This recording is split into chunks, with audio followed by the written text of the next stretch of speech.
Assalamualaikum warahmatullahi wabarakatuh. Kami dari kelompok 10 akan mempresentasikan hasil diskusi kami mengenai pertumbuhan dan sekresi protein hasil kultur primer sel-sel cerebrum anak tikus.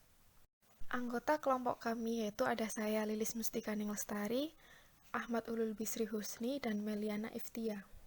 Poin yang akan dibahas yang pertama yaitu pendahuluan, yang kedua metode penelitian, yang ketiga hasil dan pembahasan, dan yang terakhir kesimpulan. Langsung saja pada pembahasan pertama yaitu pendahuluan. Otak merupakan organ tubuh yang memiliki fungsi untuk mengontrol dan mengkoordinasi semua aktivitas normal tubuh.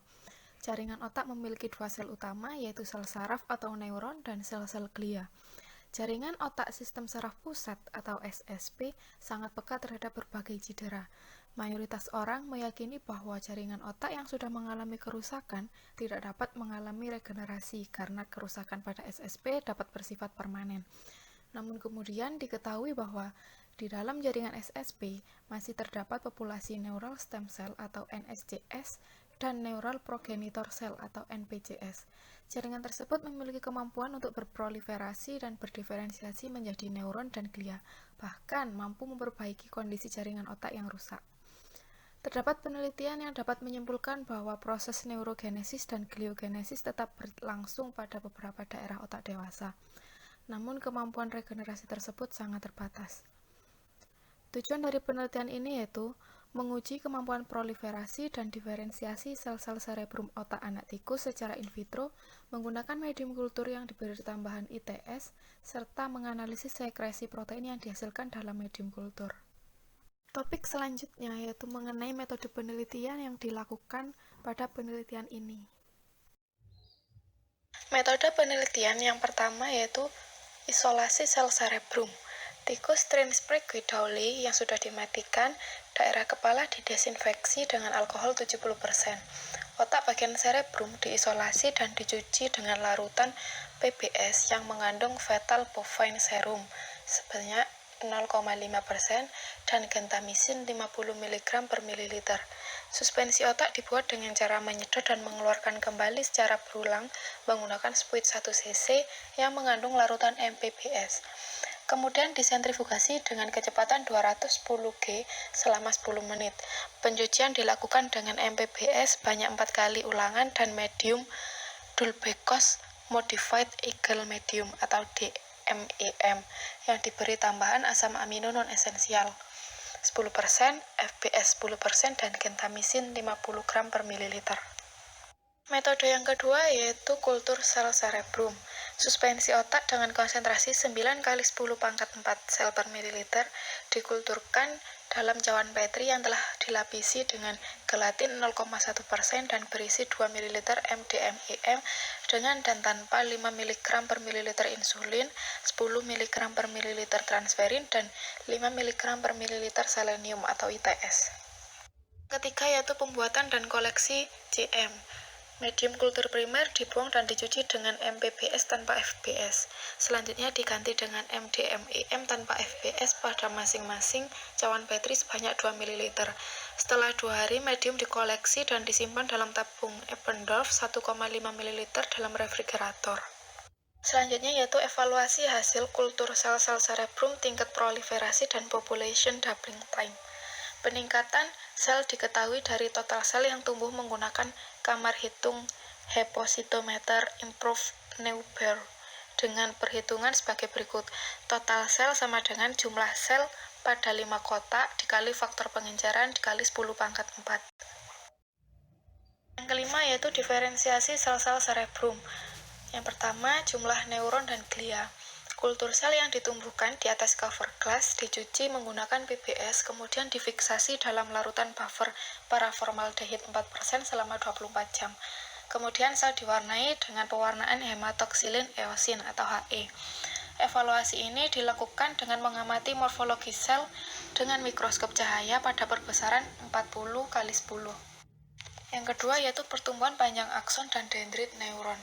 Pertumbuhan panjang akson dan dendrit sel saraf diamati dengan mikroskop cahaya pada perbesaran 40 kali 10 dan diukur menggunakan eyepiece micrometer. Jumlah sel yang diukur sebanyak 50 neuron untuk masing-masing ulangan. Metode yang keenam yaitu identifikasi sekresi protein menggunakan SDS page.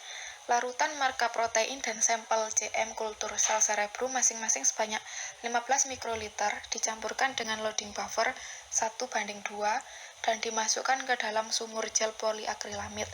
Elektroforesis dijalankan pada tegangan 120 volt dan arus listrik sebesar 25 ampere selama 3 jam. Selanjutnya, untuk visualisasi pita-pita protein dilakukan dengan pewarnaan perak nitrat. Selanjutnya yaitu rancangan percobaan.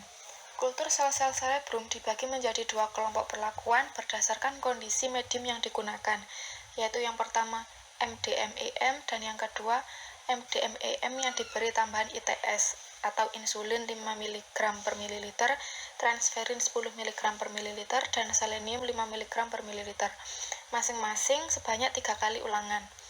Parameter yang diamati adalah tipe sel yang tumbuh berdasarkan morfologi, tingkat proliferasi dan PDT, komposisi neuron dan sel glia, panjang akson dan dendrit sel saraf, serta kandungan protein yang disekresikan.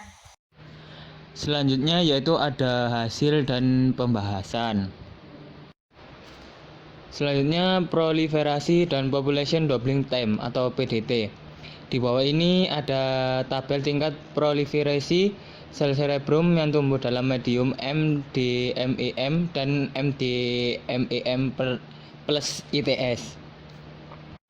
Dapat dilihat dari tabel di sini menunjukkan setelah kultur mencapai 90% konfluen, jumlah sel cerebrum yang tumbuh dalam MDMEM plus ITS yaitu 8,6 plus 0,2 kali 10⁵. Secara nyata, p-value-nya itu lebih kecil dari 0,05 dan lebih tinggi dibandingkan MDMEM tanpa penambahan ITS yaitu 6,2 plus 1,0 kali 10⁵. Dan pada hasil PDT-nya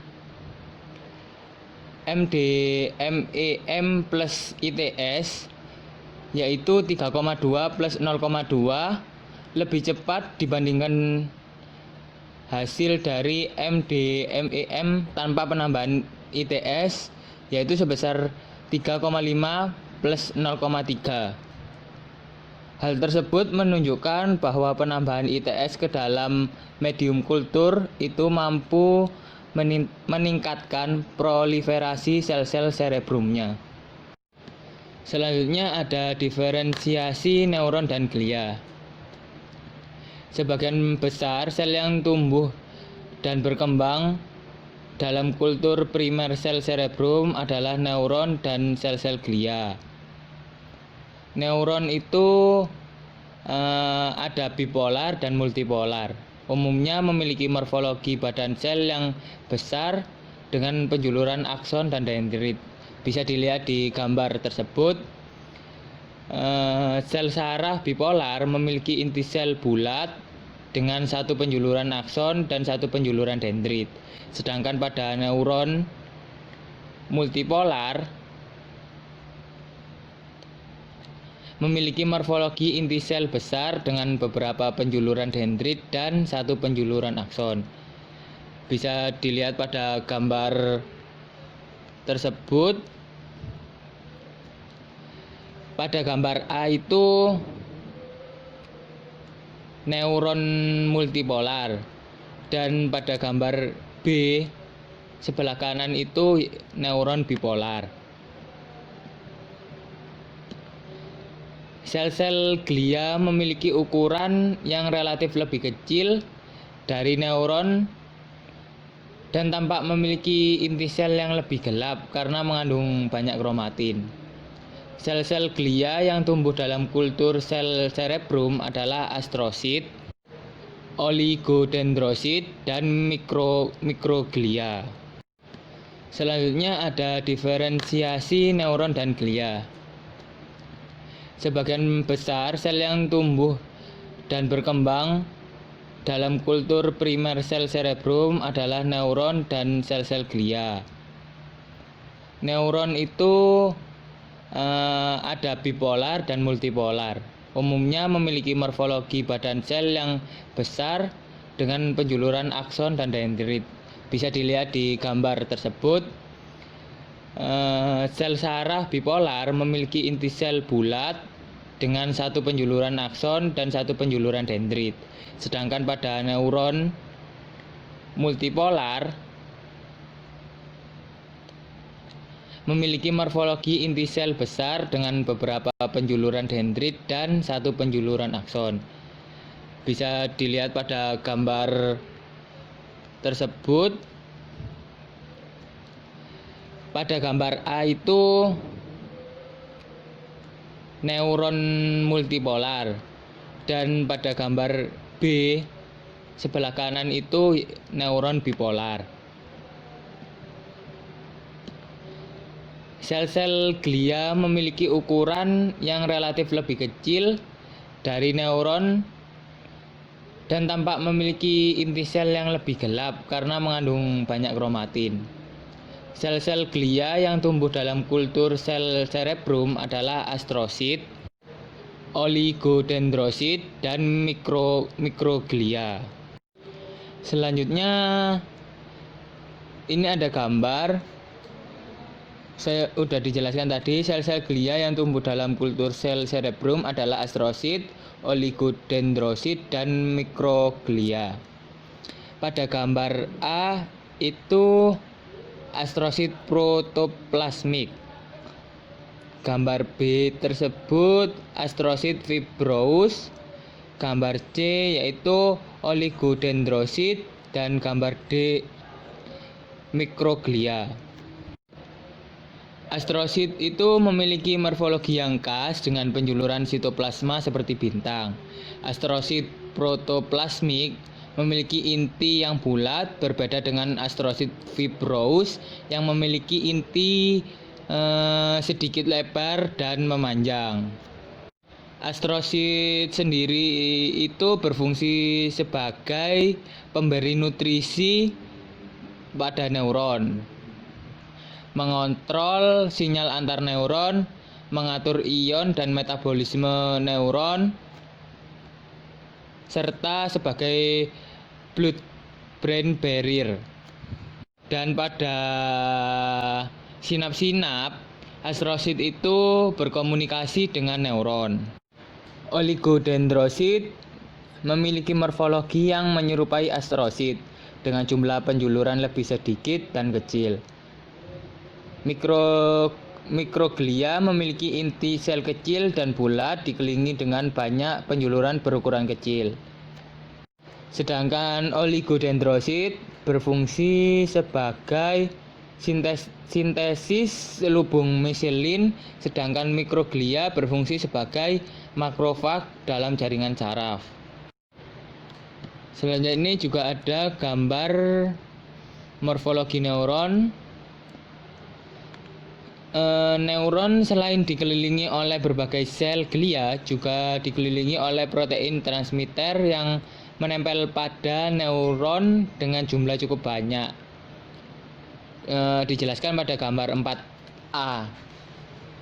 Beberapa neuron juga ditemukan memiliki milin. Milin tampak seperti badan neuron namun berukuran kecil dan hanya terdapat pada akson yang dijelaskan pada gambar 4B. Antar milin itu dipisahkan oleh nodus Ranvier yang merupakan bagian akson yang tidak bermilin. Milin sendiri itu berfungsi untuk melindungi akson dan meningkatkan kecepatan impuls. Pada saraf perifer milin dibentuk oleh sel Schwann, sedangkan pada saraf pusat dibentuk oleh oligodendrosit.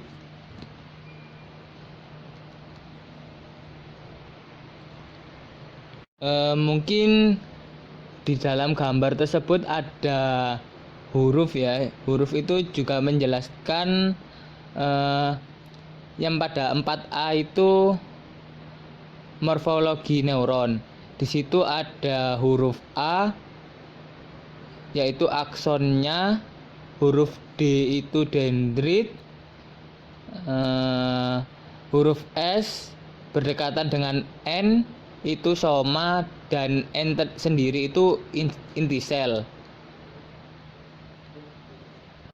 Sedangkan pada gambar B yaitu neuron bipolar dengan akson bermilin. Pada panah itu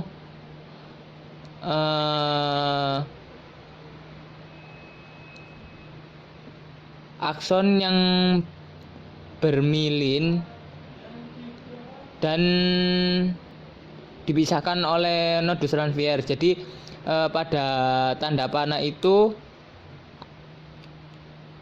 neuron bipolar dengan akson bermilin yang dipisahkan oleh nodus Ranvier.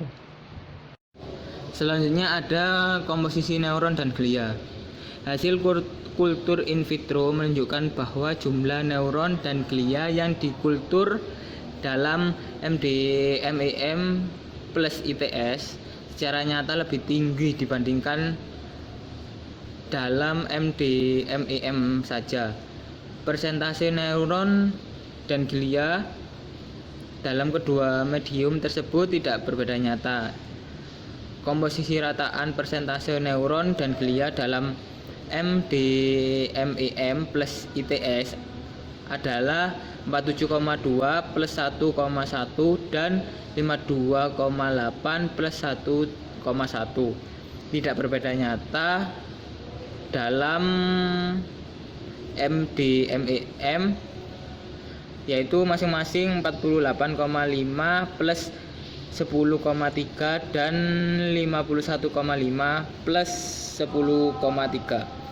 Sel glia memiliki jumlah lebih banyak karena digunakan untuk membantu pertumbuhan neuron melalui absorpsi nutrisi secara optimal. Hal ini menunjukkan bahwa penambahan ITS ke dalam medium kultur mampu meningkatkan proliferasi baik neuron maupun glia. Sekarang kita bahas mengenai panjang akson dan dendrit neuron. Seperti yang terlihat pada tabel, panjang akson dalam medium kultur yang ditambahkan ITS berkisar dalam rataan 211,3 mikrometer. Dan panjang dendrit berkisar dalam rataan 115 mikrometer. Sedangkan panjang akson dalam medium kultur tanpa ITS berkisar dalam rataan 167,7 mikrometer dan panjang dendritnya dalam rataan 102,5 mikrometer. Rataan panjang akson dan dendrit neuron yang dikultur dalam medium kultur yang ditambahkan ITS lebih panjang dibandingkan dengan yang dikultur dalam medium tanpa ITS, namun tidak menunjukkan perbedaan yang nyata.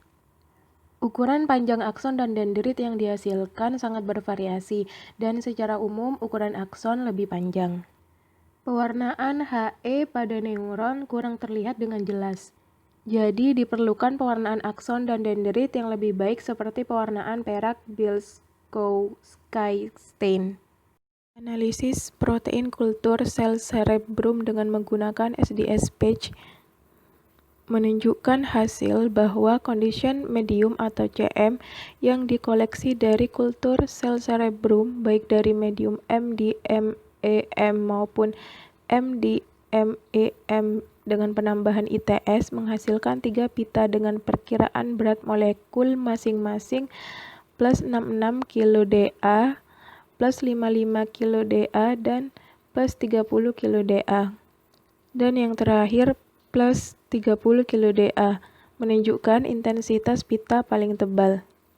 Sampel CM medium dengan penambahan ITS menunjukkan intensitas warna yang lebih gelap pada gel elektroforesis yang mengindikasikan konsentrasi protein yang lebih tinggi. Hal tersebut selaras dengan hasil pada tabel 1 yang menunjukkan bahwa jumlah sel yang tumbuh dalam medium dengan penambahan ITS lebih tinggi dibandingkan dengan dalam medium tanpa penambahan ITS, sehingga sekresi protein yang dihasilkan memiliki konsentrasi yang lebih tinggi. Berdasarkan bobot molekulnya, diperkirakan protein utama yang secara dominan dihasilkan dalam konsentrasi yang tinggi adalah NGF dan BDNF. Meskipun memiliki fungsi yang serupa, namun NGF dan BDNF memiliki reseptor yang berbeda, yaitu masing-masing memanfaatkan reseptor TRKA dan TRKB. Di otak, BDNF aktif di bagian hipokampus, korteks, dan otak depan. Mencit mutan tanpa memiliki kemampuan untuk mensekresikan BDNF menunjukkan terjadinya kecacatan pada otak dan sistem saraf sensoris serta mengalami kematian beberapa saat setelah lahir. Kesimpulan pada penelitian ini adalah kultur in vitro sel cerebrum anak tikus menghasilkan neuron bipolar dan multipolar serta sel-sel glia berupa astrosit, oligodendrosit, dan mikroglia. Penambahan insulin transferin selenium ke dalam medium kultur secara nyata meningkatkan jumlah sel-sel cerebrum serta sekresi protein dengan ukuran 30 kDa. Demikian presentasi dari kami, semoga bermanfaat, kurang lebihnya mohon maaf. Wassalamualaikum warahmatullahi wabarakatuh.